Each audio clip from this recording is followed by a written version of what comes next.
किसी न किसी कारण से उन्होंने इस बात को नहीं माना और उनके राज्य को, नागरिकों को बोझ कंटिन्यू रहा।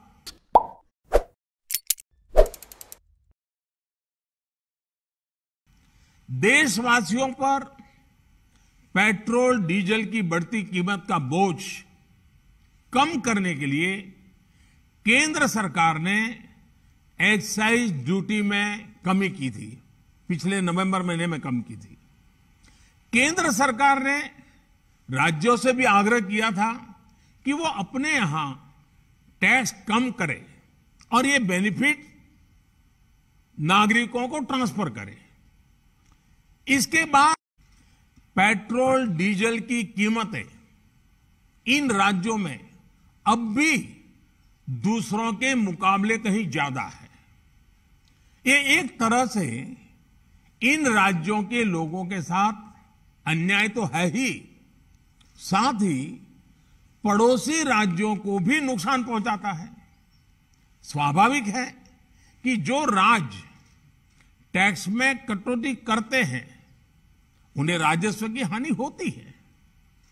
जैसे अगर कर्नाटका ने टैक्स में कटौती नहीं की होती तो उसे इन 6 महीनों में 5,000 करोड़ रुपए से ज्यादा का राजस्व मिलता।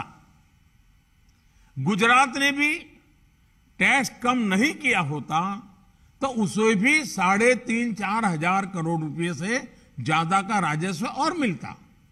लेकिन ऐसे कुछ राज्यों ने अपने नागरिकों की भलाई के लिए, अपने नागरिकों को तकलीफ न हो इसलिए अपने वेट में, टैक्स में कमी की, पॉजिटिव कदम उठाए। वहीं गुजरात और कर्नाटक के पड़ोसी राज्यों ने टैक्स में कमी न करके इन 6 महीनों में 3,500 करोड़ रुपए से लेकर के 5,000-5,500 हजार करोड़ रुपए तक अतिरिक्त राजस्व कमा लिया। जैसा हम जानते हैं कि पिछले साल नवंबर महीने में वैट कम करने की बात की थी, सबको मैंने प्रार्थना की थी। लेकिन कई राज्य, मैं यहां किसी की आलोचना नहीं कर रहा हूं, मैं सिर्फ आपसे प्रार्थना कर रहा हूं, आपके राज्य के नागरिकों की भलाई के लिए प्रार्थना कर रहा हूं। अब जैसे उस समय 6 महीने पहले कुछ राज्यों ने बात को माना, कुछ राज्यों ने नहीं माना। अब कई राज्य जैसे महाराष्ट्र, पश्चिम बंगाल, तेलंगाना, आंध्र प्रदेश, तमिलनाडु, केरला, झारखंड, किसी न किसी कारण से उन्होंने इस बात को नहीं माना और उनके राज्य को, नागरिकों को बोझ कंटिन्यू रहा।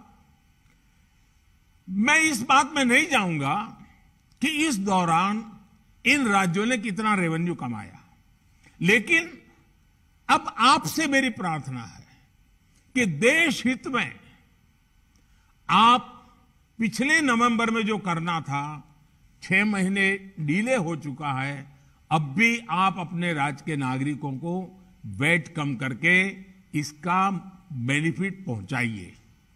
आप सब जानते हैं कि भारत सरकार के पास जो रेवेन्यू आता है उसका 42% तो राज्यों के ही पास चला जाता है। मेरा सभी राज्यों से आग्रह है कि वैश्विक संकट के इस समय में कोऑपरेटिव फेडरलिज्म की भावना पर चलते हुए एक टीम के रूप में हम सब मिलकर काम करें।